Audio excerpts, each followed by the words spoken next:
Okay.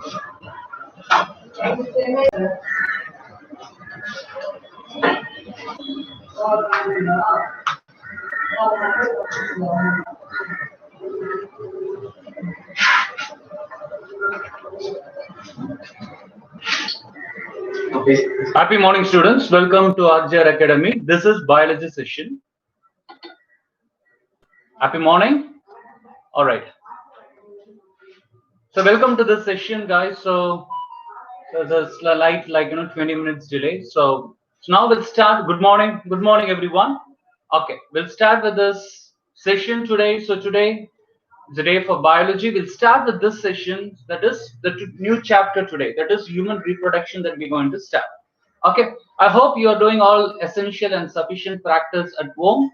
And so almost we're done with many of the chapters, the last 3 chapters that we're going to continue hereafter. That is human reproduction, and then the next part we're going to discuss about genetics, right? Today we try to complete the human reproduction, and we try to start even the next chapter, that is the genetics also, we'll start in the post lunch session that we'll do it, right? I hope you're doing sufficient practice at home. Fine. So without any delay, we'll start, and I request you guys to type your name and in the comment box and just post it, so it will be helpful for us to track your attendance for tracking the attendance purpose. I request you guys to type your name in the comment box. Type your name in the comment box so that it will be helpful for us to track your attendance. Okay. So please type your name and send it across to us in the comment box. So this is for the attendance purpose. Thank you for understanding. All right. So we'll start with this today's chapter, human reproduction. As you know, human reproduction. So we discussed before the former chapter, that is reproductive health, that we discussed before. We discussed about the human reproductive health, where the contraceptive measures, all the things that we discussed, the assisted reproductive technologies that we discussed. Today we'll start with this chapter, that is human reproduction. In this particular chapter, we're going to discuss about mainly about the stages of the human reproduction. As you know, the reproduction is broadly classified in 3 stages, that is pre-fertilization, fertilization, and post-fertilization. This we already studied even in the sexual reproduction and flowering plants. But there are slight differences, and of course the major difference also you can say when compared to the plants with the human beings, that is in mammals, that you could see. In this particular chapter, we could discuss about how the humans, especially the mammals, humans, we selectively going to discuss how humans going to reproduce, that we're going to discuss in this particular chapter. As you know, human reproduction, the humans are unisexual. So this unisexual, as you know, what is the meaning for unisexual? Where you could see the male and female separately, male structure separate and female structure separately. So this comes to unisexual, that we can say. And you could see the sexual dimorphism. So sexual dimorphism is also the main characteristic feature of human reproduction. Okay, with this, this is actually the feature of the humans, where the sexual dimorphism and unisexual nature, where males produce the male gametes and females reproductive organs produce the female gametes. So this produced separately. So in this particular chapter, you can expect 4 to 5 questions on solid. This is actually a more important chapter. The 4 to 5 questions that you can expect from this particular. The next other weightage chapter is genetics, actually. So this human reproduction and genetics, which has the more of weightage as far as the meat preparation is concerned. All right. So we'll start with this human reproduction. What are the areas that we're going to cover in this one? We discuss about the gametogenesis, or the stages. I'm going to discuss what are the stages. We discuss about the gametogenesis.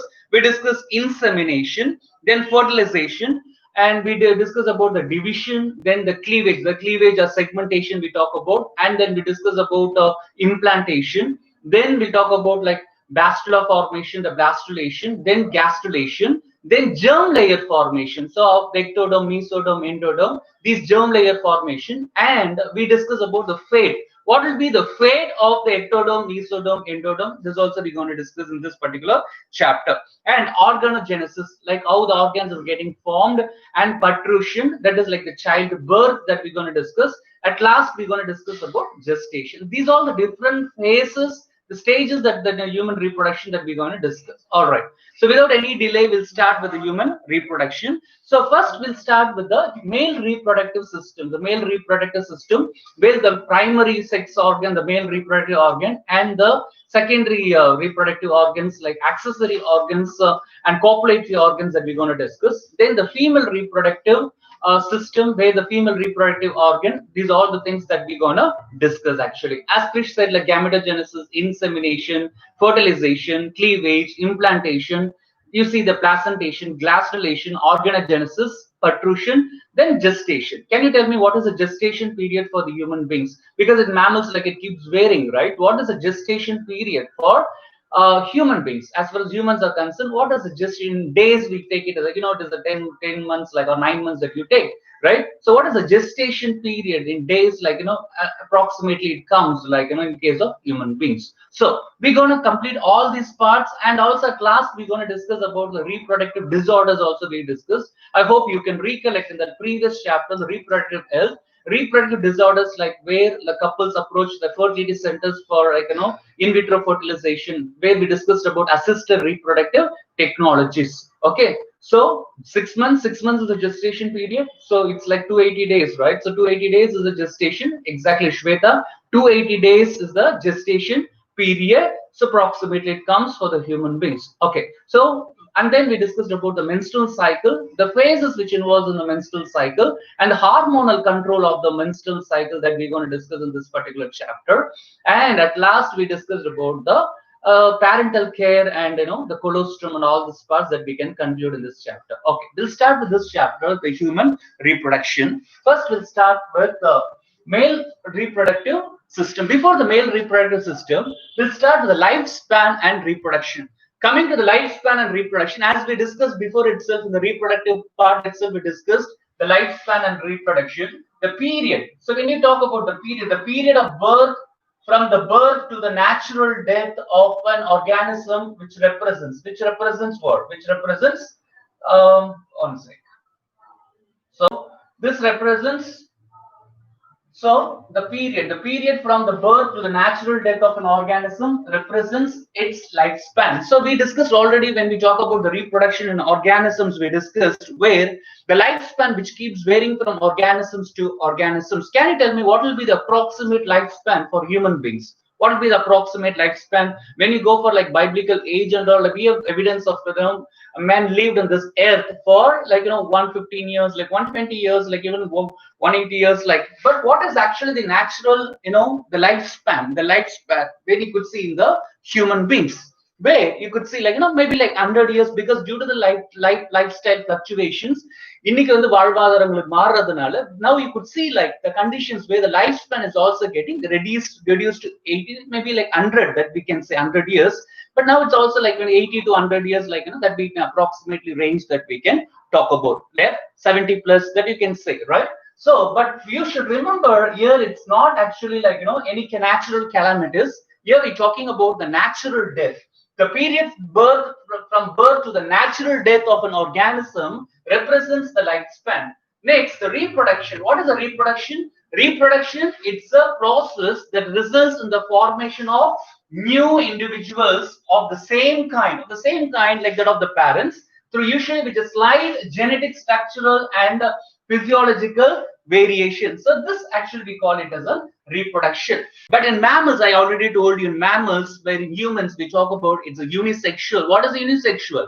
Where the males, they are separate and the females are separate. So actually the male and female reproductive organs which not present in the same body, so it's unisexual. And the sex organs, you could see unique sex organs which present in both male as well as in female. So you could see this feature is called as sexual dimorphism. So sexual dimorphism is a character that you could see in this case. So in mammals, where in humans have the separate sexes, that is a male and a female, this is actually unisexual property. It's not hermaphrodite. We call hermaphrodite where, like in case like earthworms, you see like male and female which present in the same body, right? But in this case, like humans, you could see that males and females have the separate sexes, where the male have the reproductive structure called testis, and the female, we have the reproductive structure that we call it as an ovary. So this is just an introduction where you could see about the lifespan and reproduction. Now we move to the next part. Next part that we're going to discuss about the male reproductive system. Once we complete the male reproductive system, then we move on to the female reproductive system. Coming to the male reproductive system, as we know, the male reproductive system, where you could see the testis. The testis is the primary, actually, sex organ. So we have the primary sex organ and we have the secondary sex organs, where the testis, which seems to be, this is the primary sex organs as far as the male is concerned. So where it is located in the males we're talking about, this reproductive system is located in the pelvic region of the male. This is located, and this consists of the primary sex organ. We call it as testis. What is the main function of testis? The main function of testis is to produce the male gametes and the male sex hormones. So the main function is to produce the male gametes and male sex hormones. So male sex hormone. So these are the main functions which played by the testis actually. So testis, where you could see the primary sex organ in male, and it's responsible for producing the male gametes and male sex organ. And we have the duct system in males actually. So as far as the duct system, we have vasa efferentia, epididymis, then we have okay. I'll wait. It's buffering. Okay.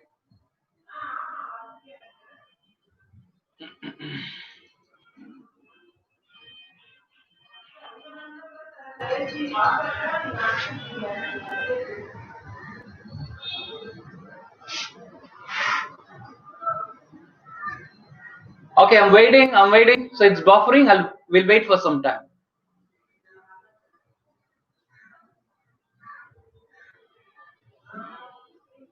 Is it clear? Okay.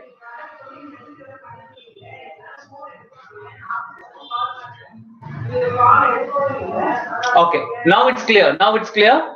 Right? And we have the copulatory organs. The copulatory organ here is the penis. So the penis, which containing the urethra. So as far as the male reproductive system is concerned, which consists of the primary sex organ, that is testis, and we have the duct system, then the accessory glands and the copulatory organ. So this copulatory organ, this we call it as a penis, and this penis is the external. Here, this is the external genitalia. In case of male, external genitalia. Fine. So accessories, accessory glands. You could see the seminal vesicle, prostate gland, and bulbourethral gland that you can call it as together. We call it as the secondary sex organs. So which is the primary? Primary is the testis. Secondary sex organs, these are all accessory glands that we call it as. And then we have the copulatory organ. Come to the copulatory organ, the penis, which contain urethra. This is of external genitalia. Okay, so together, these are, now we're going to discuss a little bit in detail about all these things. This is actually collective outline of the male reproductive system. Okay, so now we'll start with the testis. Now we'll start with the male reproductive. This is actually like in the view that you could see of the male reproductive organ, where you could see, here could see the bladder. This is actually the urinary bladder that you could see, and so we'll start from here, where you could see the testis here. These are the testis that you could see, and from here you could see the tubule. Like this is actually, so here you could see the vasa deferens. This you could see the vasa deferens, and this part we call it as an epididymis. Okay, we'll discuss in detail about everything, right? So this is just a diagrammatic representation. Epididymis, this is a storehouse of the, temporarily it store the sperms over here until ejaculation takes place. Okay, so this is epididymis, and we have the prostate gland. So this is the place where you could see this gland is actually the prostate gland. Usually men have more chance of getting prostate cancer. So usually these glands will get affected mostly, right? So men have the possibilities of getting cancer in this part, so the prostate gland. So this prostate cancer is quite common in case of male. And you could see the urethra, this is the urethra, and you could see the pair of testes. and this one is the vasa deferens, and here this part is the seminal vesicle. This region is called a seminal vesicle. So this is a diagrammatic representation that you could see. When you could see the lateral view, where you could see the testis which covers by the outermost layer. This layer is called as the sac-like structure.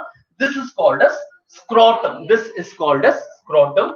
And we have the this is the copulatory organ. This copulatory organ we call it as penis actually. Just now we discussed the external genitalia in case of the male. This is called as a penis, and urethra, the vasa deferens, and then inside you could see the bladder. This is actually the urinary bladder that you could see. Okay, the sac that is called a scrotal, the scrotal sac. Okay, so now we move on to the testis structure in detail so that you can understand what exactly the testis and how it looks like. As for the testis, the location and structure is concerned. First, let's see where the testis, where the sperms are produced. The sperms are produced, as someone told you already, it's a oval in structure. So, what is the size of the testis? The size of the testis, you could see in adult, you could see. I'm talking about adult, where you could see it's a 4 centimeter long and weighs about like 25 gram. This is a actually the size of the testis. The testis, where it's oval in structure, it is 4 centimeter. Usually in adult, it's a 4 centimeter. It comes and it weighs of 25 grams. And this main function is to produce sperms, that is male gametes, which can be produced out of the testis. Okay, that is the reason why the testis, which we call it as a primary sex organ. This is a primary sex organ where this produces the male gametes. And testis suspended in a pouch, and this pouch we call it as scrotum. This we already discussed, like scrotum, right? The scrotum which present, this is a characteristic feature which present outside the abdominal cavity. Can you tell me the reason why this scrotum is present, which present outside the abdominal cavity? Because the reason, like it says, like as per the process is concerned, the production of sperms are concerned. Okay, so this is actually in the penis. The corpora, you asked me like corpora spongiosum and cavernosa, which present in the penis, and this is for the actually like vascular supply, the blood supply, and the erection. So this particular like tissues which present the corpora spongiosum, which present in the penis actually. Okay, so where you can see the scrotum which present in the abdominal, outside the abdominal cavity, to maintain the temperature lesser than the body temperature. So that is like few degrees, like below 2 to 2.5 degrees, 2 to 2.5 degrees centigrade, lower than the normal body temperature. For example, you take like 37 degrees actually is the body temperature. 37 is the body temperature. You could see like you could see the temperature where the spermatogenesis which takes place between like 34.5 to 35. Like this is actually the ideal temperature where the spermatogenesis process takes place. So the testis which present outside the abdominal cavity. But in case of elephants, elephant, whale, these all animals like higher animals that you could see in this case, especially whale, you could not see the testis which present outside the abdominal cavity, which present inside the body itself, in the abdominal cavity, not outside. So there's exceptions where you could see like an elephant, like whale, where these animals where you could not see the testis outside the abdominal cavity, where the animals which can adapt in the spermatogenesis process in the body temperature itself, like example elephant, the whale, examples that you can take actually. Okay, does not move like snake, rather it moves over towards the ovum. And one more thing, as you say, the movement of the sperm is concerned. Usually the sperms which shows greater mobility when it reaches actually like vaginal part, the female reproductive part, it's a gentle movement. But when it approaches the ovum, it shows a whip-like movement actually. The movement is entirely different when it approaches, when fertilization takes place. The sperm which has a unique type of movement called whip kind of movement actually. So the tail which moves like whip kind of movement, it will not show a gentle movement anymore. So at the time of fertilization, the sperms which shows entirely different types of movement. Yes, what you said is correct. It's like a whip kind of a lashing movement that you could see. At the time of fertilization, the movement of the sperm is entirely different, but that was not actually the movement when you could see the sperms when it reached the vagina, but it was not highly motile when it was in the epididymis, but only after ejaculation only the sperm seems to be highly motile, but that also gentle motility. But when the time of fertilization takes place, when it approach out of the million sperms, the one sperm is going to approach the female, that is like ovum, unfertilized egg. At the time of fertilization, it shows like whip kind of a lashing kind of movement actually. So that we will be discussing like why it shows the different types of movement, because we need to produce a hyaluronidase enzyme where sperm lysine is getting produced,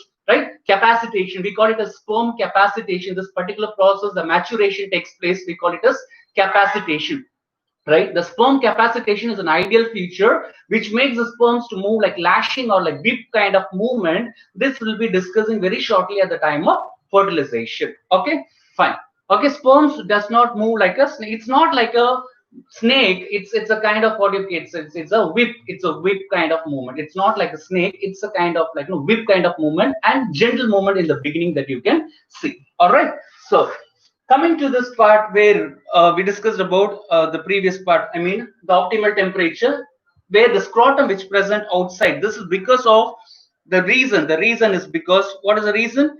Because below the lower the normal body temperature, where the spermatogenesis process takes place. When you come to the structure, as far as the structure is concerned, where the structure, the outermost layer we call it as tunica albuginea. Tunica albuginea is the outermost layer that you can see. And internally you could see the testicular lobules. Internally you could see the testicular lobules as far as the testes are concerned. So internally you could see the testicle lobules.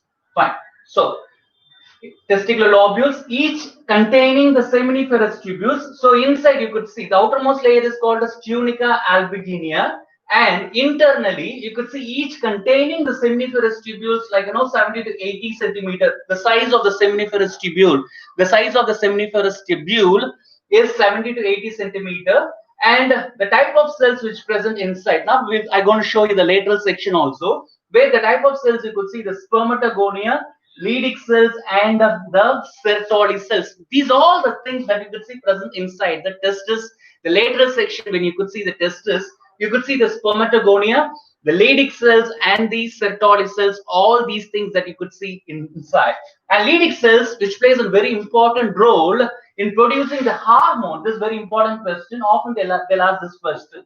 The Leydig cells, which produce a hormone, the androgens, or otherwise we call it as testosterone, the male hormone, we call it as testosterone, whereas Sertoli cells are the nurses which gives a nourishment for the developing, I mean the spermatozoa. For developing spermatozoa, like this get the immature sperms which get embedded in the Sertoli cells, like this Sertoli cells which gives a nourishment for a developing spermatozoa, and the Leydig cells which produce a hormone which we call it as is exactly interstitial cells, right? So this produces a hormone called as testosterone. Okay, this we discussed already. Now coming to the testis structure, I told you already the structure of the testis. When you look at the structure of the testis, what will be the size? So I told you like the size of the testis is 4 to 5 centimeter, and the weight of the testis is 25 grams. So this is the weight of the testis. And 4 to 5 centimeter that you can take. The 4 to 5 centimeter, that is like small oval shape, and which present in the extra abdominal cavity, which located in the scrotum sac that you could see, which is located in the scrotum sac. And you could see the blood vessels and nerves, and this being connected with the spermatic cord, and the testis, where you could see the seminiferous tubules. You could see the tubule structures here, right? These are all the seminiferous tubules that you could see. Can you tell me, like, what might be the number? How many numbers of the seminiferous tubules usually which present inside? So usually you'll be having the septum, you'll be having the compartments inside. In the testis, you'll be having a compartments. The compartments ranges between 200 to 300. So 200 to 300 septum. I mean compartments, you could see the divisions. So small compartments like this you could see inside. So the compartments, these compartments are maybe like 200 to 300 these compartments that you could see. Okay, in each compartment, in each septum, you could see the maximum of 3 seminiferous tubules which present inside. So it's 3 seminiferous tubules which present in each septum or each compartment. Each testis which consists of 200 to 300 compartments, and each compartment which consists of 3 seminiferous tubule, then you'll be multiplying the maximum like 300, the 300 into 3, that is like which comes under, you can multiply it. So that is actually the maximum number of seminiferous tubules which present which present inside in the testes. Each testis I'm talking about, right? And you could see the lobule. The lobule I spoke the lobule and the septum. The septum only like 200 to 300. Then outermost layer is called as albuginea. Albuginea. And we have inner layer is called as tunica vaginalis. So we have the two layers.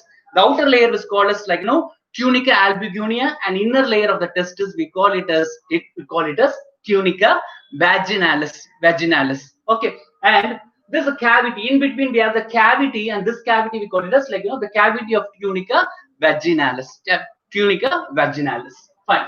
So come to the next part. In this area, you could see the ductus vasa deferens. The ductus vasa deferens that you could see, and efferent ductule and retitestis. The retitestis, and then we have the straight tubule that you could see, and the duct of epididymis and tail of epididymis. These are all the things that you could collectively that you could see in case of this structure. Exactly in case of okay. And one more thing, as far as fetus is concerned, when the fetus start developing in a mother's womb, actually, so the fetus will not come inside the scrotal sac actually. So at the time of fetal development, there was no testis. There was no testis in the scrotum actually in the fetal development. So the fetus was inside actually.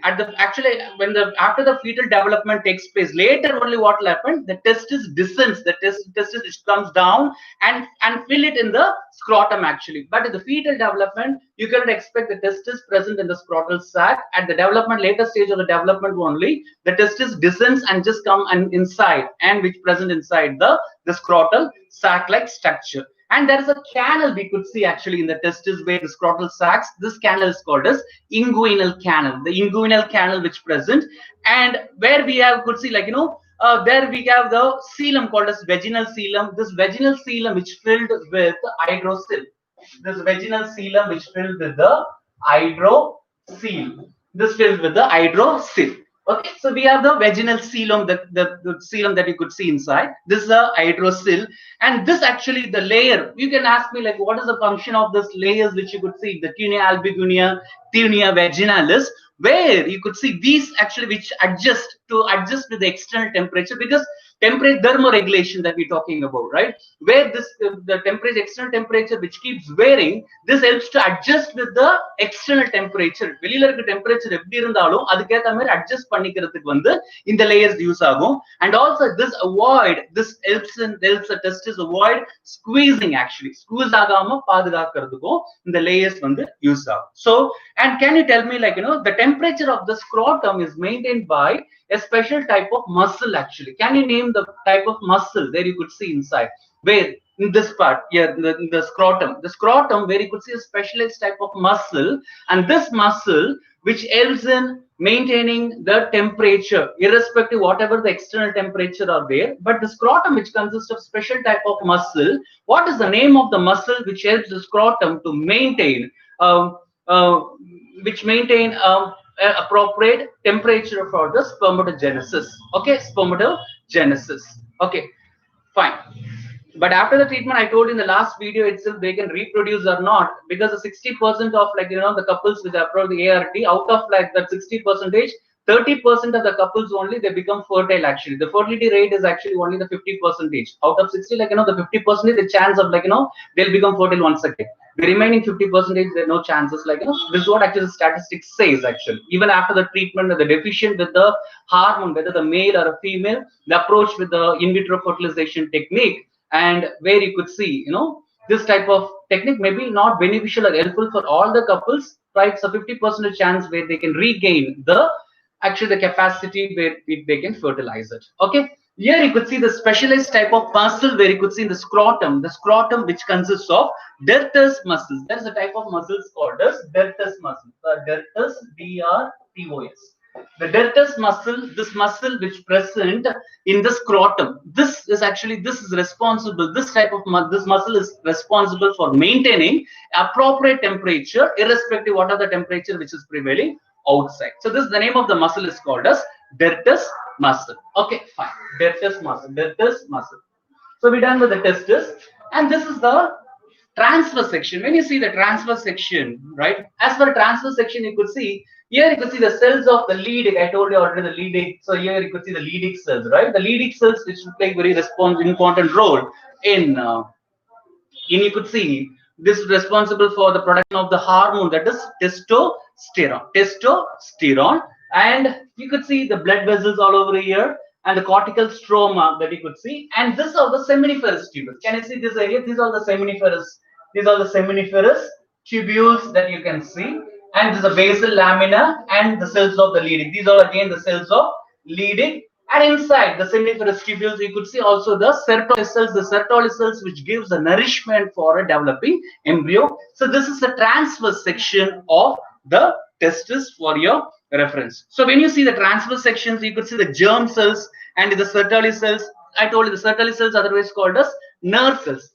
So it's not mentioned here. The name of the cell called as Sertoli cells. The Sertoli cells also call it as nerve cells, where the immature spermatozoa get embedded inside the Sertoli cells to get a nourishment. So the Sertoli cells are the nerve cells which gives a nourishment for the developing spermatozoa, so that it will get highly matured. Once it gets matured, it will be coming out of it, and then through the vasa deferens it carries, and then it will store where in the where in the epididymis it stores. That is actually the storehouse of the sperms actually until ejaculation. Okay, this is how. This is the spermatogonium, exactly you said. Fine. Now we'll move on to the duct system. Then coming to the duct system, where you could see the retitestis. We discussed already about the duct system. Retitestis, vasa efferentia, epididymis, and vasa deferens. This is a vasa deferens. So these all together we call it as a duct system, and seminiferous tubules open into the structure. So I told you, how many compartments are there? Where you could see, maximum of 300 compartments. Each compartment, the septum, consists of 3 seminiferous tubules. These seminiferous tubules, which opens into the structure known as retitestis. What will be the next structure? Next to the seminiferous tubule. So the compartments are like 300 maximum you can take. This maximum 300, that will be multiplied into 3. This 3 is the seminiferous tubule. Okay, now all the seminiferous tubules which together, which combine and form a structure which is known as retitestis. This is called as retitestis. The next structure is the retitestis. Now, the retitestis unite to, now the retitestis which forms a structure called as vasa efferentia. So what is the first one? First is septum, then there comes seminiferous tubule, then the retitestis, then comes your vasa efferentia. Now the retitestis which unite together and form a structure called as vasa efferentia. Now, vasa efferentia, after vasa efferentia, what will come next? Next is the epididymis. Now what happens? The vasa efferentia which connect and open into the epididymis and conduct spermatozoa out from the testis. How the sperms which is coming out of the testis, where it comes and store in the epididymis. So this epididymis is called it as storehouse of the sperms here. So what is the order over here? First we'll see the seminiferous tubule, then the retitestis, then we call it as vasa efferentia, then epididymis. For example, you take testis is concerned. See, for example, this is a testis, the structure of testis is concerned. The compartments. In the 300 compartments So now what I'm trying to say here is, here you could see the seminiferous tubule. Okay, these are all seminiferous tubule. Okay, this seminiferous tubule which fuse together and form the structure. This is called as retitestis. This is retitestis, and this is seminiferous tubule. This is seminiferous tubule. Getting what I'm trying to say? So seminiferous tubule together, which forms a structure called as retitestis. Retitestis, which together, this is called as vasa efferentia. This is called as vasa efferentia. In the vasa efferentia, this will come and now the vasa efferentia which opens into the epididymis. Okay, this is the order.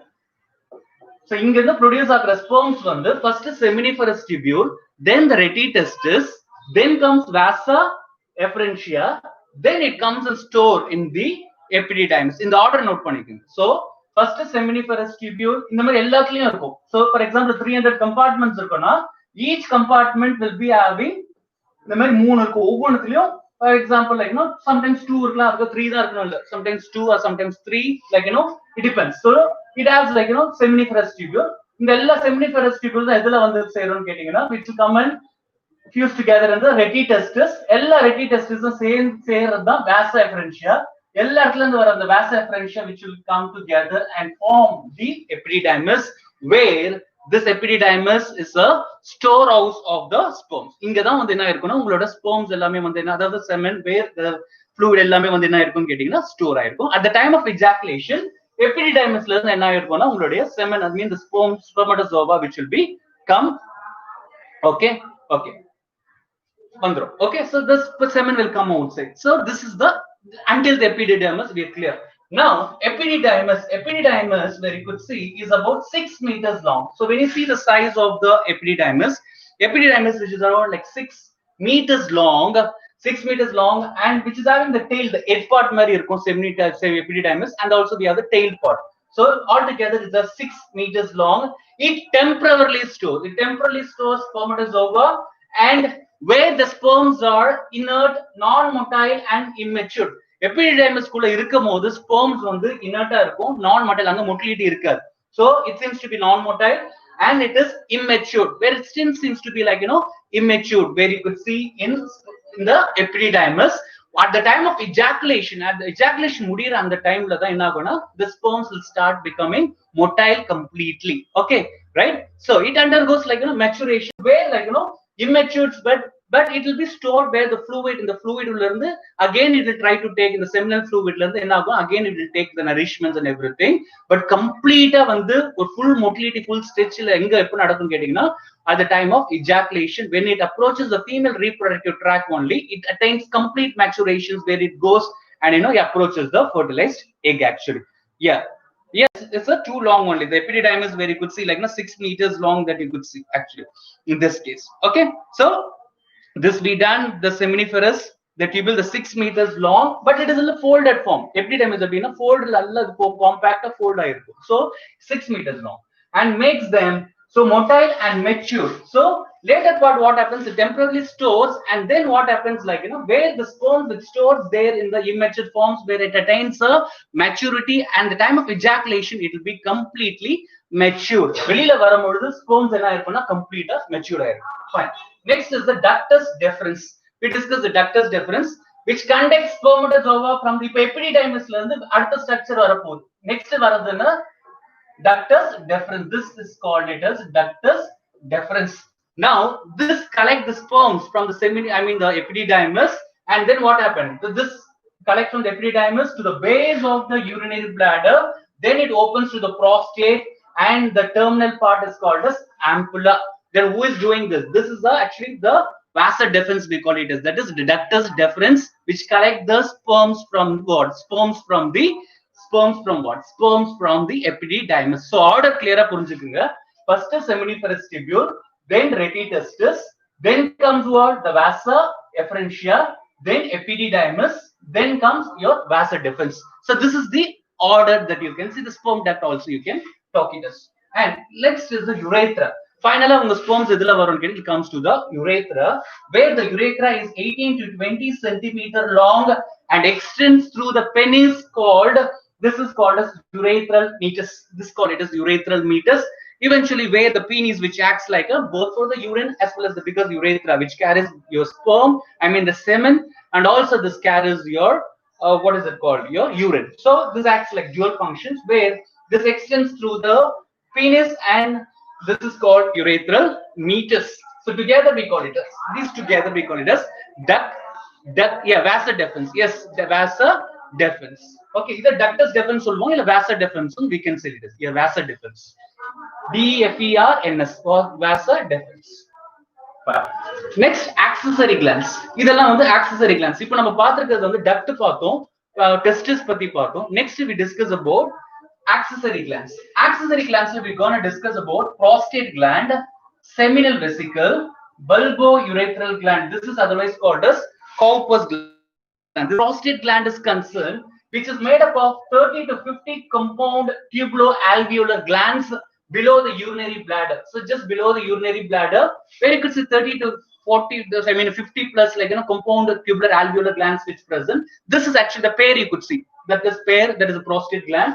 And at birth, actually, the male, if there's a male child, you could see the birth is poorly developed, and at the old age, this prostate gland will start degenerating. Okay, it start degenerating. But in adolescent age, is very effective.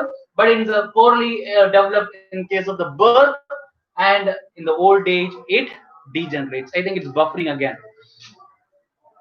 Okay, it's clear now. Okay, fine. So, and it secretes a thin opalescent fluid with a slight alkaline reaction. What are all it rich in? It rich in acid phosphatase, amylase, and it was like we could see like proteases where you could see that we could see which nourishes the sperms. These are all which could see the secretions that you could see in case of the prostate gland. Usually, what is this? What is the structure? Usually, it is of chestnut-like structure. Chestnut-like structure. The prostate gland. The prostate gland is of chestnut. Okay, chestnut-like structure that you could see, and this is actually pour the secretion into the urethra, and it secretes the bicarbonate ions. Not only this bicarbonate ions, you could see the lipids, citric acid. You could see even the citric acid which secretes by this prostate gland. This gets secreted, and main function is provide the nutrition. It provides the nutrition to the, even though like it got all the nourishments from the Sertoli cells, this also provides like giving energy for the sperms for to get motile, to be motile. So it gives a nourishment for the sperms, and actually this is actually which gives a basic pH for the sperms. And what is the pH of semen? So the semen's pH. What is the pH of semen? You know the pH of blood, but what will be the pH of semen? So this pH of semen, it comes like 7 point something. It's like coming across like 7.4. The pH of semen is 7.4. This pH, hydrogen ion concentration, like this comes like semen pH. The semen's pH which comes like it comes like 7.4 actually. Okay, 7.4. Right. So this pH is actually maintained by the secretions by means of the bicarbonate ions that you could see, right? And it produces lipids, citric acid, all these things which makes like the pH, which like which comes to 7.35. That is which comes approximately 7.4. We call it as. Okay. So this is actually the pH of semen is 7.4. Then come to the seminal vesicle. Coming to the seminal vesicle, as far as seminal vesicle is concerned, it's a sac-like mass convoluted tubule which produces secretions from the bulk of the semen. It is again rich in citrate. It's rich in citrate. It's rich in fructose. This fructose, which used as a fuel by a sperm, because it need to continue its journey to reach the fallopian tube, that is like the egg, right? For fertilization. For that, who's giving a fuel? The fructose is giving a fuel. Okay, fructose. Yeah. So we have the minimal ions also which involved in this. Actually, bicarbonate. Yes, of course, which also secretes bicarbonate ions also, which is involved because the sperms requires like energy to move long distance, lot of obstacles, like it need to like, because the pH of what is it called, the vagina, is again the acidic pH. Many of the sperms, like again, like a majority of the sperms get killed in the acidic pH of the vagina itself. So there is like the additional like an advantage for the sperms where it can migrate until the fallopian tube for the fertilization. This again where the fructose, which gives actually used as a fuel by the sperm, and hyaluronidase. This is actually one of the important enzyme which secretes by the seminal vesicle. Hyaluronidase, this actually splits the mucopolysaccharide. This is actually the mechanism of the hyaluronidase, which splits the mucopolysaccharide. So these are all things which is the secretions which comes under seminal vesicle. This is the second part, we call it a seminal vesicle. So the first we discussed about the prostate gland. Second, we discussed about the seminal vesicle. But you should remember all the secretions. What are the secretions which comes under the prostate, and what is the secretion of the seminal vesicle?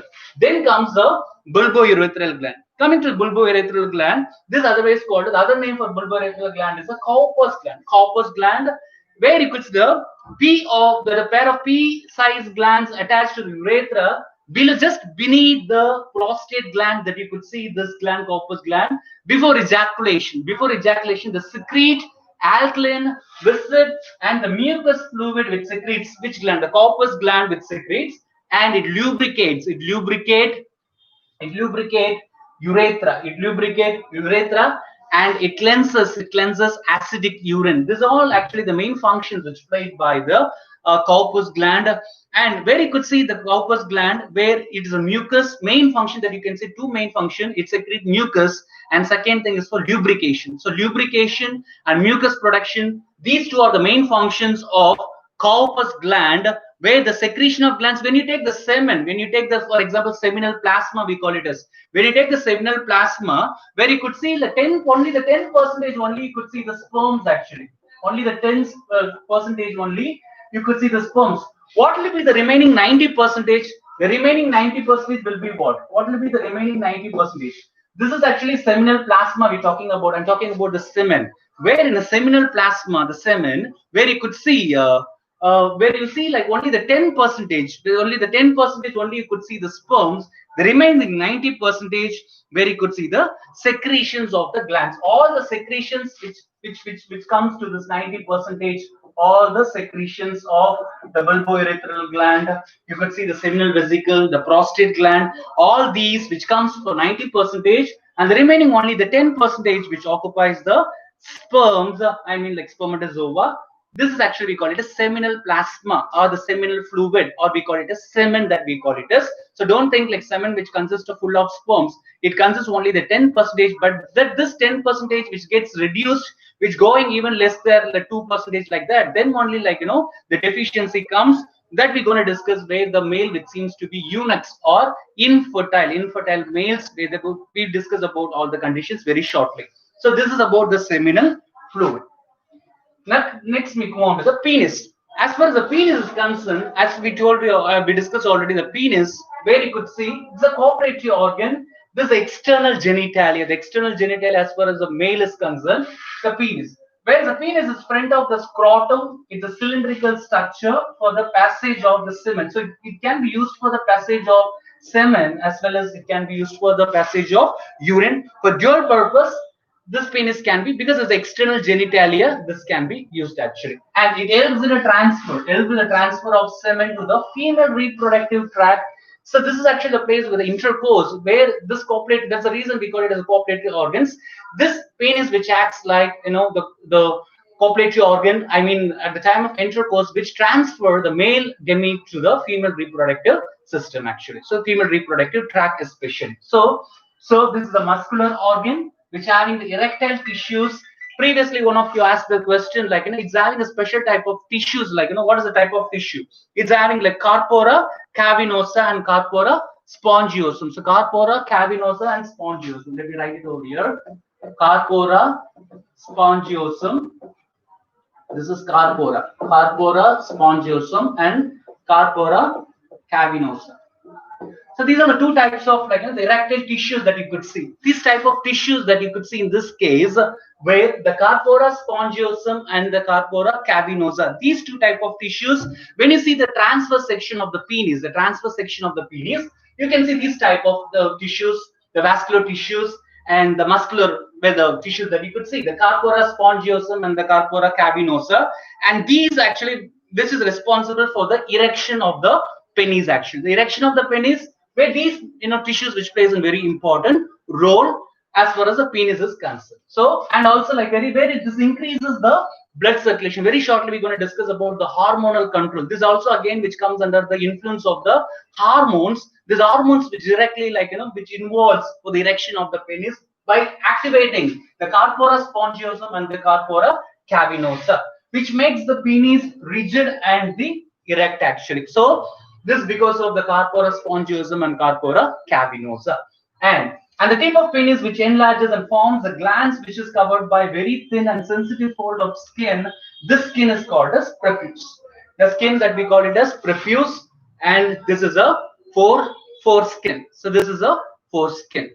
Okay, this is a foreskin, and this which consists of the penis, which consists of many sensory nerve endings and present on the penis, particularly on the glands, penis, which has got the many sensory nerves and which present on the particularly on the glans penis. In the glans penis, this you could see all this structure. This is about the copulatory organ. Fine. Now we come to the seminal plasma. This we already discussed. The other name for the semen, we call it as seminal plasma or the seminal fluid. We discussed like one out of 100 percentage, only the 10 percentage of the seminal plasma, the fluid which consists of sperms. Now the semen consists of spermatozoa and secretions of the passage through which spermatozoa pass through, right? So this is what the semen which consists of. So 90 percentage of the secretions, that is like the secretions, and 10 percentage, the remaining 10 percentage of the sperm, the what is it called, the sperms that we discussed, fine. So alkaline in reaction. So it's usually alkaline reaction. And what are the things that you could see in the semen? You could see citrate, ascorbic acid. These are the secretions that we discussed before itself, right? Acid phosphatase. We discussed the fructose, which acts like a fuel, right? Fructose. It also reaches in the prostaglandin. Can you tell me what is the function of prostaglandin here? So because you mentioned here the prostaglandin, the semen which also consists of prostaglandin. So what might be the function of the prostaglandin in this place? So prostaglandin, fibrinogen, plasmin, and also this consists of various proteins, this which present in the seminal plasma. In average, if an adult you take, what will be the quantity of the semen? The quantity will range between the 3 to 5 ml of semen is ejaculated for ejaculation, and spermatozoas occupy 10% of the volume of the semen. This I told you already. This occupies only the 10 percentage. The remaining the 90 percentage is all fully the fluid action. So now if you see how they can identify the male is fertile or like male seems to be impotent, right? This based on the sperm count. By means of the sperm count, this can be taken, right? So as I told, the prostaglandin, it provides the nutrition. So nutrition, fine. So as for the sperm count in healthy man, where you could see like 4 in 10 to the power of 6, then 10 to the power of 100 into 10 to the power of 6. This is what actually the range that you could see per ml, right? Where you could see the sperm count. This seems to be okay if it is a normal individual, fine. But what the conditions if the sperm counts which goes less than 2, this confirms like the male seems to be sterile. Still seems to be sterile. If the count which comes less than 2, that is less than 20, sorry, is less than 20, where you could see, okay, this is 40 guys, so this is 40, so this is 40, and less than 20 if it comes like this is sterility. This confirms it is sterility. There are two conditions where you could see oligospermia and azoospermia. So what is it, oligospermia and azoospermia? Coming to oligospermia, where you could see the two low sperm count, it means like less than 20. This condition, this we call it as very slow sperm count. This we call it as oligospermia. So oligospermia, where the too low sperm count, where the person can definitely approach the in vitro techniques where like assisted reproductive technologies, but somehow like this situation can be managed because the last chapter reproductive health that we discussed, where the somehow this situation can be managed, where the male seems to be oligospermic, this condition can be managed somehow. But when you could see in the next case where it's like azoospermia, where the complete absence of spermatozoa, complete absence of spermatozoa. In male, how much sperm secretes? This is what actually I told you. The number you take per ml, if you take in per ml, because one ejaculation where you could see like in millions of sperms which will be reaching the female reproductive tract, where this is a range like 14 to 10 to the power of 6 and then 40 to 100. This will be the range. If the counts goes less than 20, then the male seems to be sterile, right?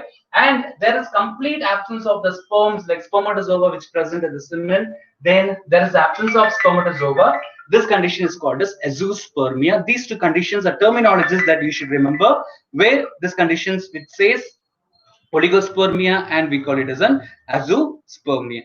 Fine. So we're done with this part, that is the cell. Now we move on to the next part, that is the human sperm. As far as human sperm is concerned, so the human sperm. Okay, so we move on to the next part, the human sperm. As far as human sperm is concerned, what will be the size of the human sperm? So the size of the human sperm, it is 60 micrometer long. The size of the normal sperm when you take, right? When you look at the microscopes, where it seems to be motile, of course, right? Already I told you, like it will not show high motility in the beginning. It shows like motile. It will be it's actively motile because you need to cross over like all the different obstacles right from the female reproductive tract, from the vagina, then cervical canal, then endometrium, then eventually it should reach the fallopian tube.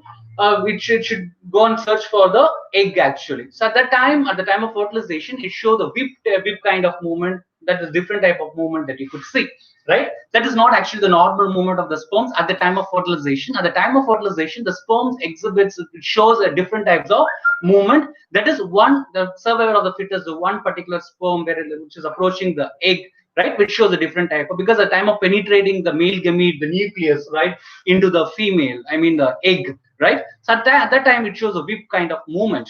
So as far as the size is concerned, this is of like 60 micrometer long. It is flagellated. This is very important. It's a 60 micrometers long. It is flagellated. Whereas you could see the female is stationary. As far as female gamete is concerned, it is stationary. Whereas like male gamete, you call, where is male gamete, where you could see it is a highly flagellated, where it's motile cells with a oval head. You could see like spoon kind of, the head part is concerned like the typical spoon, how the spoon look like. So the head part will be like a spoon kind of structure that you could see, oval head, and you could see the long narrow tail, and this consists of the head part, just now the neck region, the head, neck, and you could see the middle piece, and we could see the tail. These are the four regions that you can even subdivide, where head, neck, middle piece, and the tail that you can see, you could see. And in this case, where you could see the mid piece which consists of mitochondria. As you know, majority of questions which come from this part, the mid part means piece of the sperm which consists of mitochondria. You know the function of the mitochondria, it's a spiral shape.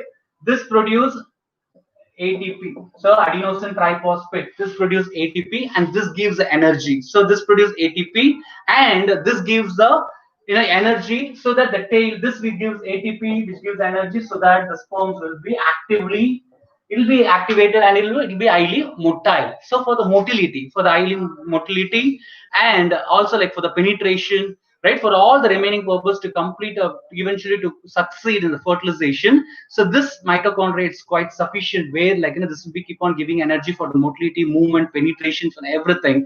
And you should remember at the time of fertilization, only the head part, that is the only the nucleus is going to get inside the female, that is the fertilized egg, so that it will become fertilized one.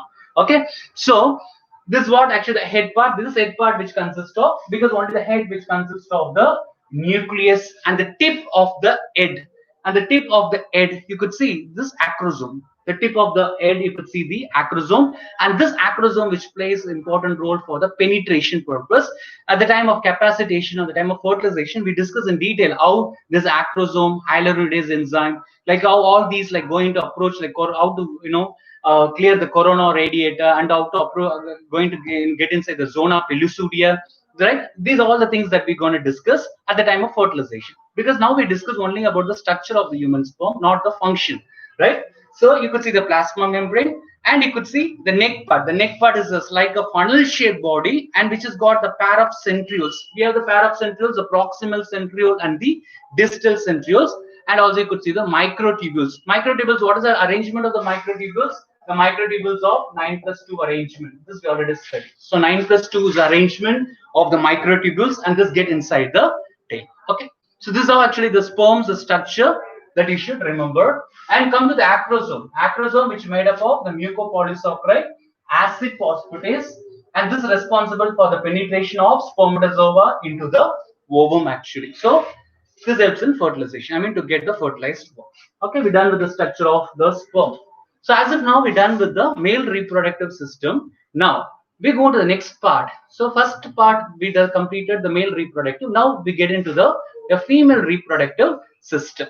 Coming to the female reproductive system, when we talk about the male as well as when we start comparing the male and the female reproductive system, where you could see like the male seems to be simple, the mechanism, where you could see the gametogenesis process, where you could see the spermatogenesis and oogenesis, where the spermatogenesis is a very simple process, where you could see, because it's got, once a boy attains the puberty, like everything's going to happen. But in females, where oogenesis, which seems to be the complex process, because you might have studied the textbooks of course at this point of time, because the oogenesis process which already began when the female baby which is formed, the fetus which formed in the mother's womb itself, where in the first stage which has already occurred in the the mother's womb itself, right? So at last, when it's going to get completed, it's going to get completed at the oogenesis process will come to an end where the secondary oocyte get formation, everything is get now completed only at the time of fertilization. Only it's the process going to get, and it is something a complex process.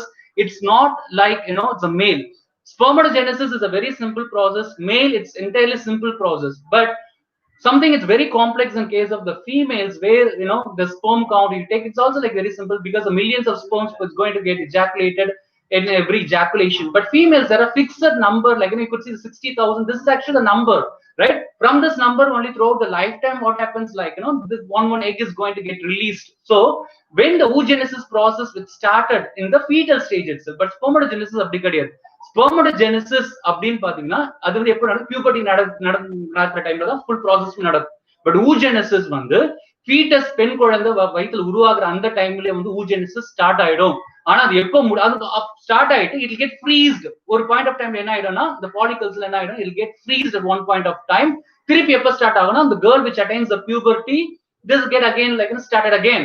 திருப்பி start ஆயிட்டு அப்படியே போகும்பொழுது அந்த process oogenesis process எப்போ முடியும்னா not when the egg which produced out of the ovary, அப்போ முடியாது. எப்போ முடியும் அப்படின்னு கேட்டீங்கன்னா the way the unfertilized egg, the secondary oocyte which get penetrated with the sperm, when the sperm approaches the egg, at that point of time only the oogenesis process gets over. At that time தான் முடியும் oogenesis process. So இந்த ஒரு விஷயங்கள்னால where you could see we come to conclusion that the oogenesis process seems to be a complex, but spermatogenesis வந்து அவ்வளவு complex கிடையாது. It's a simple process, but oogenesis is it's a complex process. அது எப்படின்றது தான் நம்ம going to discuss in this particular part. Not only that, there are a lot of mechanisms like lactation, pregnancy, patrician, you could see the gestation period. That is a time thing that ஏன் நம்ம females வந்து அதிகமா மரியாதைக்குரியவங்களா நம்ம பாக்குறோம் அப்படின்னு கேட்டா, because of this process lot of things, hormonal control, menstrual cycle, like lot of things which happens like gestation. So again like lactation which comes, the parental care அப்படின்லாம் வரும்பொழுது females are playing very important role and not the male actually. So that is the reason why we're giving more of importance and we are valuing like female like anything. Mother வந்து அம்மா வந்து பெரிய ஸ்தானத்துல வச்சு பாக்குறதுக்கு இதுவும் ஒரு முக்கியமான காரணம். Because the female reproductive system, when you study, where you could see this is entirely the complex process, and the mother is going to like carry the baby, like the fetus. That fetus is going to be like a parasite for the mother, right? Lot of obstacles தாண்டி தான் என்ன ஆகும்னா அந்த குழந்தை வெளியில வருது. சகிச்சுப்பாங்கன்னா அம்மா சகிச்சுக்கிட்டு தான் இருக்கும். அதனாலதான் we giving more importance, like we giving more credit for the female. சரிங்களா? சோ அதனால மேல காட்டிலும் ஃபீமேலுக்கு வந்து as far as the parental care பொறுத்த வரைக்கும் ஃபீமேல்ஸ்க்கு வந்து அதிக முக்கியத்துவம் நம்ம அதிகமா கொடுக்குறோம். பெண்களை வந்து அதிகமா மரியாதை கொடுக்கறதுக்கு காரணமும் இது ஒரு முக்கியமான விஷயம். ஏன்னா அவங்களோட பயாலஜிக்கல் சிஸ்டமே பாத்தீங்கன்னா ஃபீமேல்ஸை பொறுத்த வரைக்கும் very could see it's a complex process. மேல் மாதிரி இவ்வளவு சிம்பிளா முடியிற ப்ராசஸ் கிடையாது. So will start with the female alive now. So females, yes, of course we give credits, and it doesn't mean like I'm underestimating male.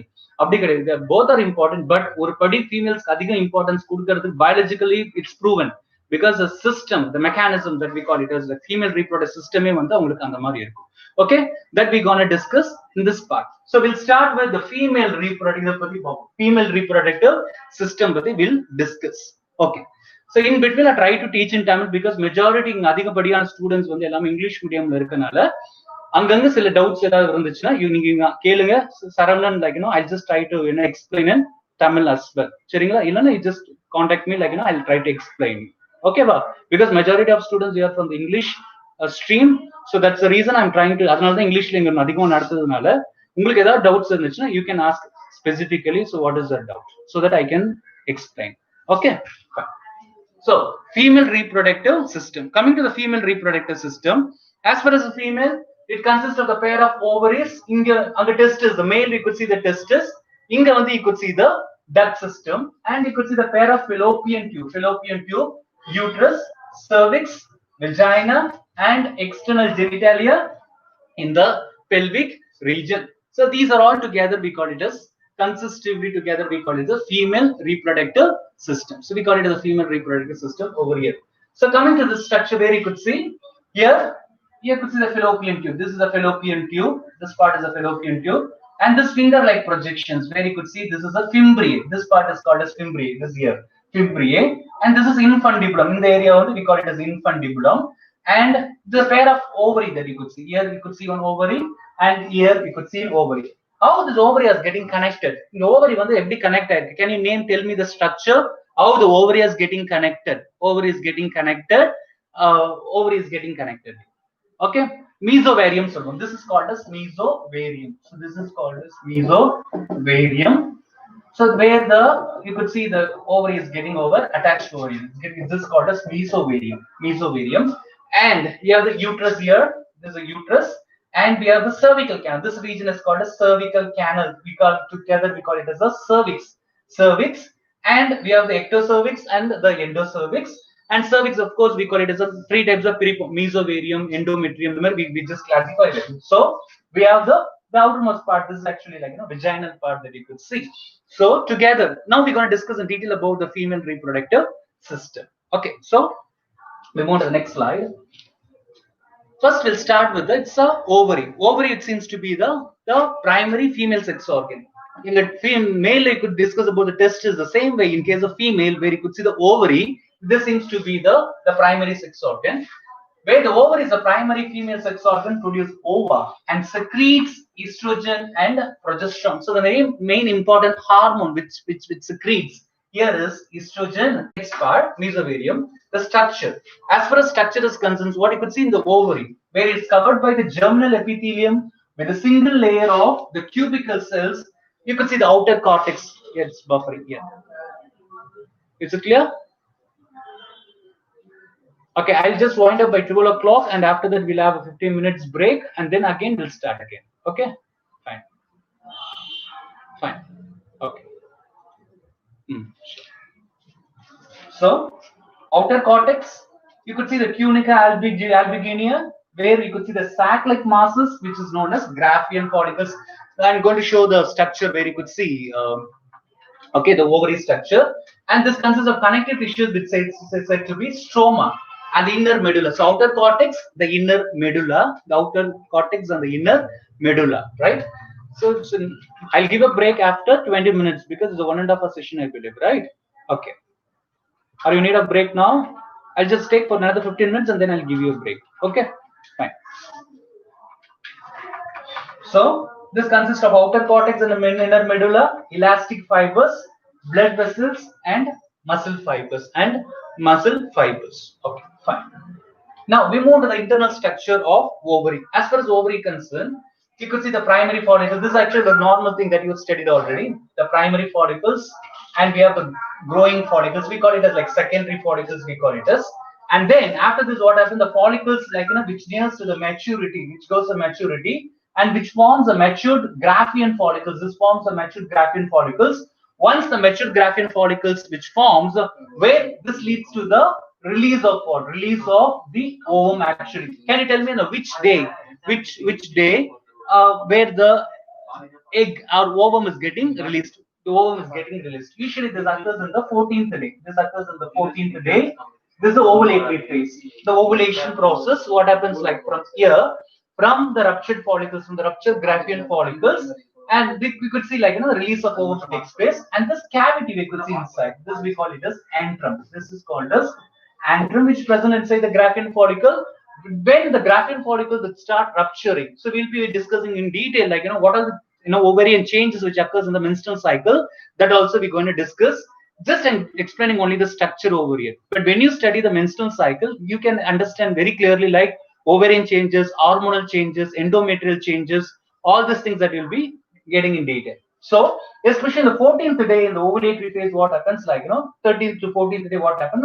Due to the rupture of the Graafian follicles, each ovary will start releasing ovum, and this seems to be an unfertilized egg. It's not a fertilized. When this will get fertilized, this will get fertilized only when the male gamete which comes in approach the female. When the fertilization takes place, that is the place where it gets fertilized. It's produce unfertilized egg only. This reach the fallopian tube and this wait for some time for the male gamete to come. When the male gamete comes, it gets fused again. It goes to the fertilization. It leads to pregnancy, right? Then if not, then what will happen? Again, the next cycle, again, this will be continued. Again, what will happen? This will be going to the next phase. This will discuss in detail about, this will give in detail about the menstrual cycle. And this place, you should understand one thing, like, remaining of the graphene follicles there, right? This leads to the formation of the structure we call it as a corpus luteum. This structure is called as corpus luteum, and this determines whether the women she become pregnant or not. If the corpus luteum is going to stay back for a long time, I mean, it's going to be there.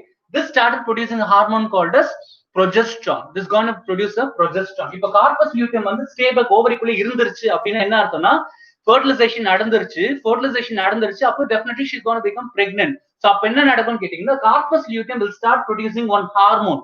What is the name of the hormone which secretes by the corpus luteum? Can someone tell me? So here the decision factor is by the whether the corpus luteum degenerate ஆகணும் இல்ல corpus luteum அப்படியே உள்ள இருக்கும், அப்படியே degenerate ஆகாம இருக்கணும். So அப்ப என்ன ஆகும் அப்படின்னு கேட்டீங்கன்னா, so it determines when the fertilization takes place, what happens? Corpus luteum stabilizes, it stabilize, degenerate ஆகாது.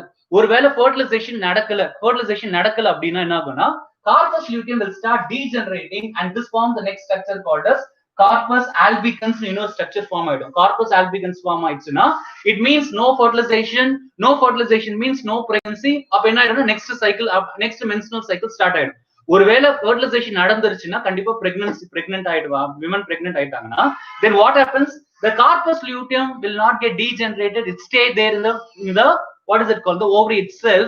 Then what happens? This produces a hormone called as progesterone hormone. So this produces a hormone called as progesterone hormone.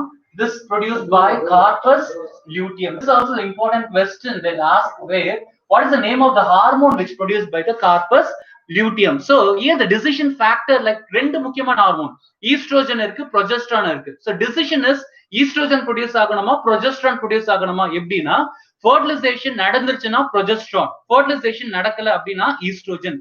So when the estrogen is started like secreted, then it goes to the next cycle. So next menstrual cycle continue. Next menstrual cycle continue ஆயிடுச்சுன்னா corpus luteum will start degenerating. இது degenerate ஆயிடும், it go to the corpus albicans. But what happens, like when the corpus luteum is not getting degenerated அப்படின்னா fertilization நடந்துருச்சு, then the corpus luteum which will not allow the estrogen to stimulate, I mean the pituitary gland which will not no longer which stimulate the estrogen, then what happens? Progesterone will be produced because progesterone will take care for the entire pregnancy. So until like the completion of the gestation, lactation முடியற வரைக்குமே progesterone peakல இருக்கும், estrogen வந்து கீழ போயிடும். So based on the appearance and disappearance of the corpus luteum, two hormones like progesterone, estrogen, pregnant இருந்தா progesterone, pregnancy நடக்கல, fertilization நடக்கல அப்படின்னா estrogen produce ஆயிடும், estrogen produce ஆயிடுச்சு அப்படின்னாக்கா it go to the next menstrual cycle. Okay, so this is what actually like the principle which is happening behind in this case, where you could see in the ovary structure. Then what happens, like this leads to the corpus albicans if it get degenerated and the next menstrual cycle will take place. Okay, so we need to talk about the ovary structure. Yeah, as far as ovary structure is concerned, it's surrounded by the layers of, and I told you like which forms the cavity. This cavity we call it as an antrum. The previous slide la sonna. So this forms the cavity. This cavity we call it as antrum. This cavity which you could see inside, right? This cavity we call it as an antrum inside to the Graafian follicle. Then thereafter what happens, like layer as interna and externa and complete its first meiotic division and form secondary. Now what happens? This leads to the formation of secondary oocyte, which forms a new membrane which is called zona pellucidea. Okay, this is called a zona pellucidea. So this is getting formed now. Now what happens? The corpus luteum. Come to the corpus luteum.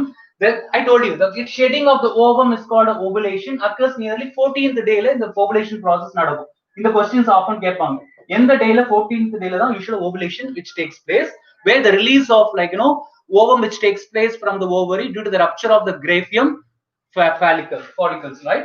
The remaining of the Graafian follicles, மீதி இருக்கிற Graafian follicles என்னவா மாறும்னு கேட்டீங்கன்னா, that we call it as a corpus luteum, in which it's a yellow pigment, and this is called as lutein. That's other name of the pigment which produced by the corpus luteum. It's a lutein, and it secretes the important question again. Name of the hormone which produced by the corpus luteum. It's a progesterone. Okay, and it converts corpus albicans. In the yellow body, this will be converted to the white body.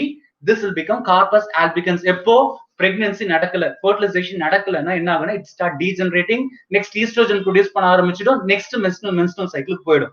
In case fertilize ஆயிடுச்சுன்னா pregnant ஆகும்போது என்ன ஆகும்னா corpus luteum will not degenerated, then progesterone will started producing. Okay, so fine. Okay, it's a lutein, it's not like inhibin, it's a lutein.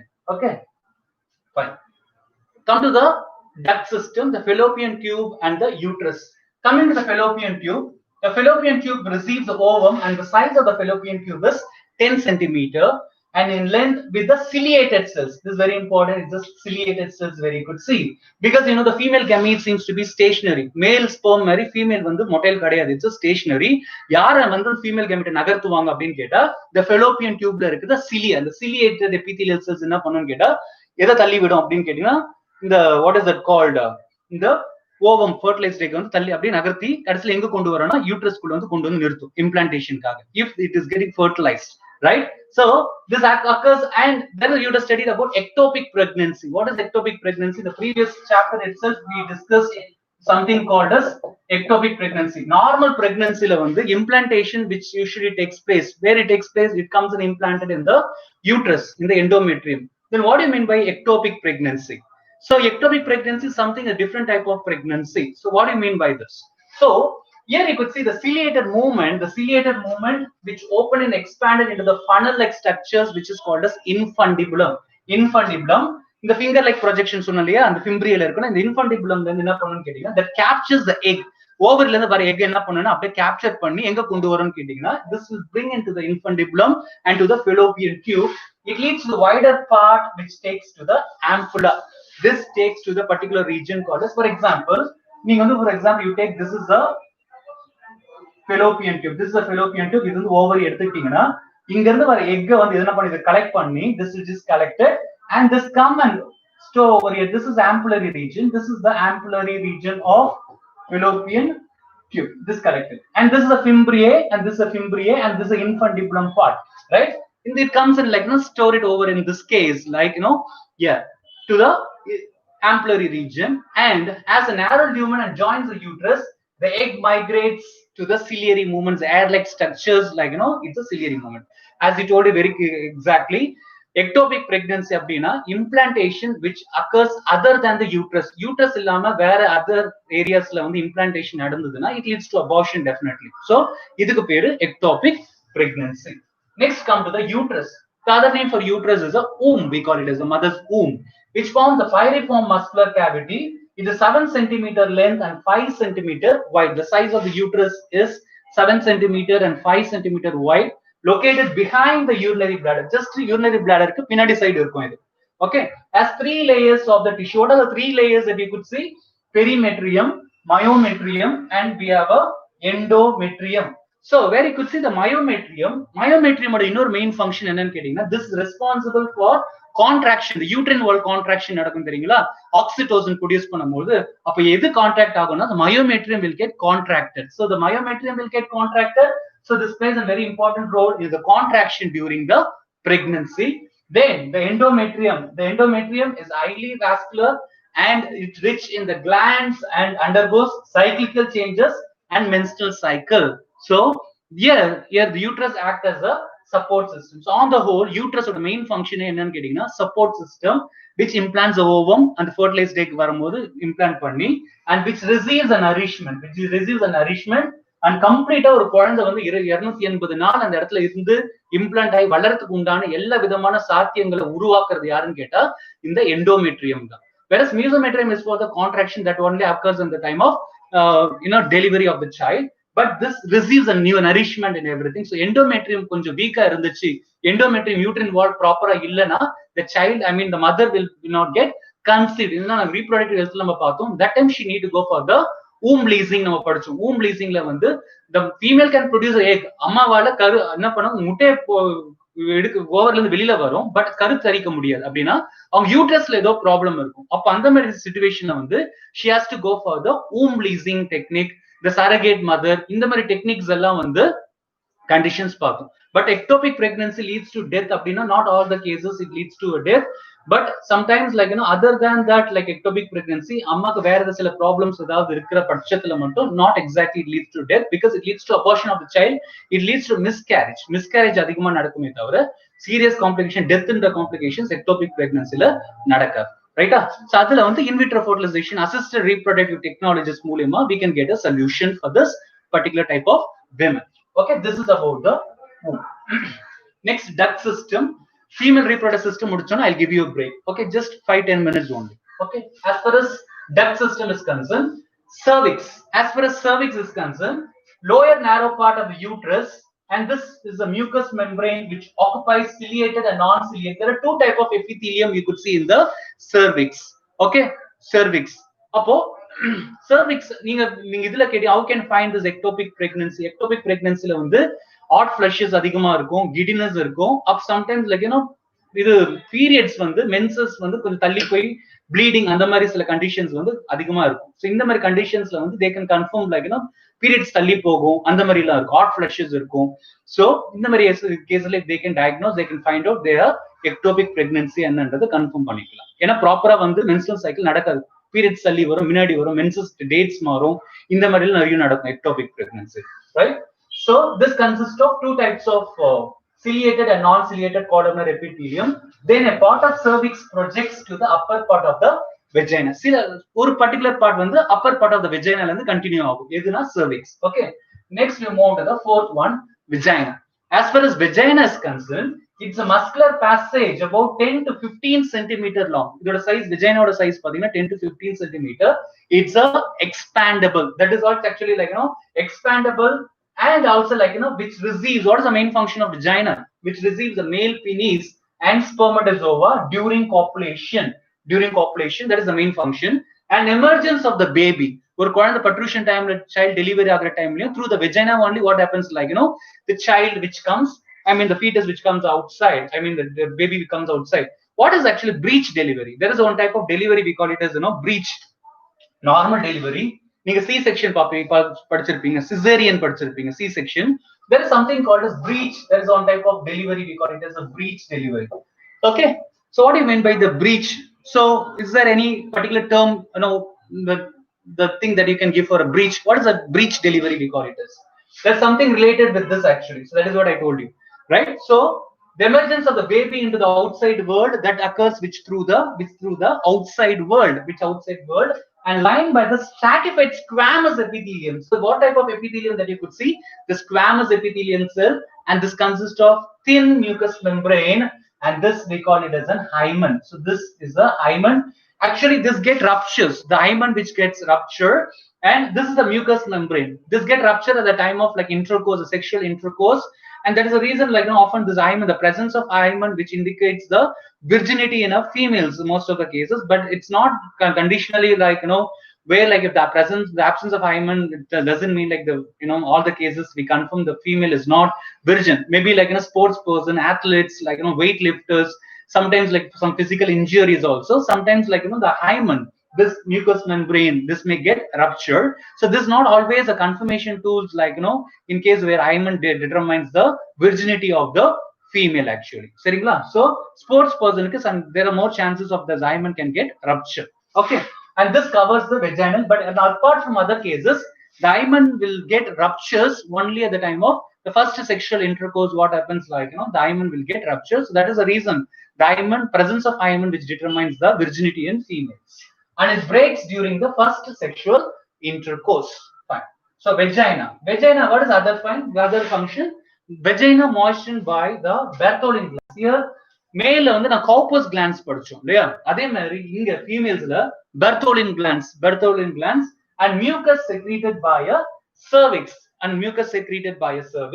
the mucus change its consistency during the menstrual cycle. நம்ம reproductive healthல பாக்கும்போது hope you can recollect, நம்ம ஒரு இடம் சொன்னேன், mucus ஓட consistency வச்சு நம்ம fertile period, most fertile period, non fertile period என்றத கூட we can confirm.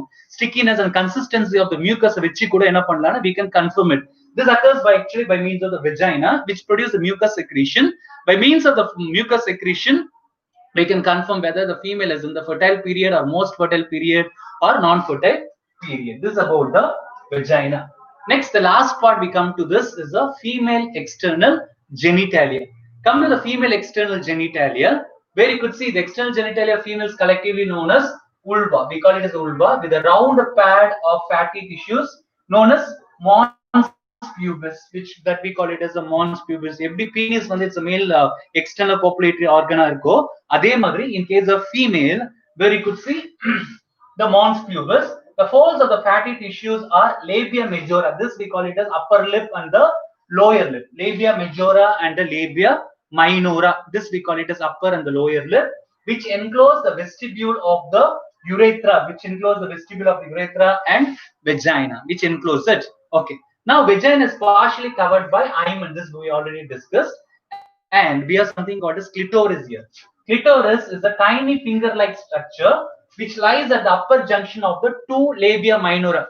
Konjam, the labia lower lip, right? We could see konjam upper side, you could see something like tiny finger-like structure. We call it as clitoris. Clitoris is like a penis actually. So male penis enna function அதே மாதிரி where you could see like here in females where it is an orgasm like a time of sexual intercourse, the clitoris which plays a very important role in a female well it gives us like sexual satisfaction and everything like this because of the clitoris. Fine. Because here we could see that because in the clitoris it becomes like engorged more with the blood, because the same way where in male the blood supply will be more at the time of erection, right? The same way in females also it will be happening here, right? The last one, it's a female external genitalia. Coming to the female external genitalia, just now I told you like labia majora and the labia minora. So this is a mons pubis. This I told you in the very beginning, the mons pubis which present upper parts of mons pubis, and we have the vaginal orifice opening. The opening is called it as a vaginal orifice, and we have the labia majora. Labia majora, the upper lip. This we call it as upper lip. Upper lip, and we have a labia minora. This upper lip, and this is the lower lip. This is the upper lip and the lower lip, and the upper lip and the lower lip. Onto this, like you see the upper side of this one, clitoris, because the clitoris, and this is the urethral openings and the glands of the clitoris that you could see. So this is the glands of clitoris, which is be connected with the clitoris. Okay, fine. Okay, so actually they're called like sometimes like super males, we call it as like so by this we are completing this part. The first part of the human reproduction is getting over by this part. So I'll be giving next 15 minutes break, next 15 minutes break that you can take it. After this 15 minutes break, we'll just continue and the remaining part of the human reproduction that we can complete. So now you take the next 15 minutes break. So I just let you know like 15 minutes like so 12:30. Okay, we'll start now. The time is okay. We'll start with 12:20. So we'll start with 12 because 10 minutes ahead and I'm closing it. So 12:20 we'll start the next session. 12:20 we'll start the next session, and in that part we'll complete the human reproduction. After that we'll have a lunch. Then we have a next chapter. Genetics will start. Okay. So excessive sperm count, which leads to like an excessive sperm counts, of course, like super males like that. This condition we call it super males, super females that we call it as actually. Okay, gynecomastia. This conditions we call it. So usually we call it as super males only. So there's no such like much of the problems like excess production of the sperms actually. All right. So now we can take a break. So we'll meet after 30 minutes. Yeah. Okay. 12:20. We'll meet once again. Thank you so much. Have a break.